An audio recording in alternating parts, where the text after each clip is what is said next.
না আমি হাসতেছি। শ্বশুর বাজার আমরা যে গানের ধারে হাঁটে যাচ্ছি এই গান কাটিয়েছিল কিটা? এ গান তোর বাপ কাটিয়েছিল। এত বড় গান আমার বাবা কাটিয়েছিল? হ্যাঁ তোর বাপ কাটিয়েছিল। আমার বাপ কাটিয়েছিল তো এই এত মাটি ফেলেছিল কারণে। মাটি এত মাটি আমি খাইছিলাম সালারি তোরে জামাই কোথা। তাতে কিস কিস করেছিল না? দেখ যদি আর একটা কথা কইছিস তো তোর মুখ আমি সুতোতে সেলাই করে দেবার কিন্তু বলে দিলাম। হ্যাঁ তাহলে আমি শ্বশুর বাড়ি যাই গোস্ত চাপা খাবো না কেন মাটি? এত পর আমার জ্বালাতে জ্বালাতে আসতেছে তাতে আমার সহ্য হচ্ছে না, তুই বুঝতে পারতেছিস না। আসুন তোর ওই শাশুড়ি একটু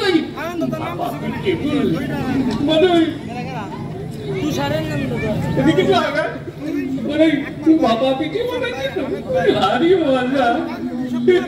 শ্বশুর বাজারকে বিয়ে করেছে? বিয়ে করেছি কিনা? বিয়ে না করে তোরটা আসলো করতে। আপনার কোনো ছেলে বিলে হয়নি শ্বশুর বাজার? কপাল আমার কপাল আমার জামাই কয় না আমার ছেলে বিলে হয়েছে কিনা কষ্ট দেখি আমি কোন দিকে যাই। কেন তোর মাঝে কত গুলো করে কেমন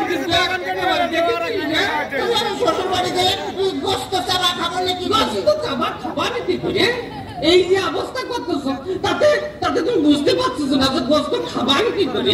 তোর সাথে মেয়ে বিয়ে দিয়ে আমি ছাই খাইছি ছাই। ছাই খাতে গেলেন আমার কাছে বলেই তো 10 কেজি চাল পাঠা দিতাম।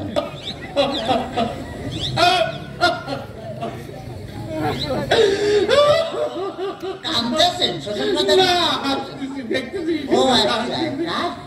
আমার যদি কথা বলি তোরা আমি একেবারে সাথে দিয়ে বাইরে দাঁত ভেঙে গেলাম তোমার একেবারে দেখছি না। ওই তাহলে তো বলে আমি যে দাঁত ফেলা দিলে আমি গোস্ত চাপা খাবো না কেন মাঝে? তোর দোহাই লাগে তোর দোহাই লাগে আর কথা কইছে তোর দুইটা বাপে ধরেছি তোর দুইটা পায়ে ধরেছি আমি কথা কইছি আর কথা কইছি। শোন শোন এই ঘটনা হচ্ছে কি যে এভাবে জ্বালাতন যদি করিস তাহলে আর আমি পারবো না। আমি ৬৮,০০০ গ্রাম মেয়ের বাপকে বলবো যদি মেয়ের বাপরা তোমরা আমার মতো এইরকম হারামজাদা সওয়ালের সাথে বিয়ে দিয়ে মেয়ে বিয়ে দেওয়ার আগে বাজে দেখ বাজে সেই মেয়ের জামাই ভাত কাপড় দিতে পারে কিনা, জামার বাড়ি ঘর আছে কিনা, জামাই ঠিক মতো মেয়ের পাশে মানাই কিনা, তারপরেই তোমরা মেয়েকে বিয়ে দিও। আপনি কি ডাক্তার যাবেন না?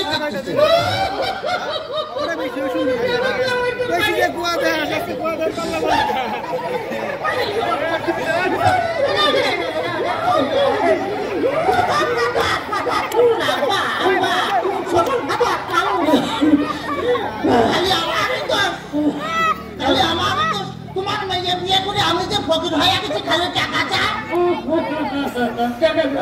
খালি টাকা চাই। আজ ১,০০০ কাল ১,০০০ পরশুদিন ৫,০০০ তারপরে ১০,০০০ খালি টাকা চাই আর টাকা চাই। তোমার মেয়ে আমার ফকির বানা ফেলেছে।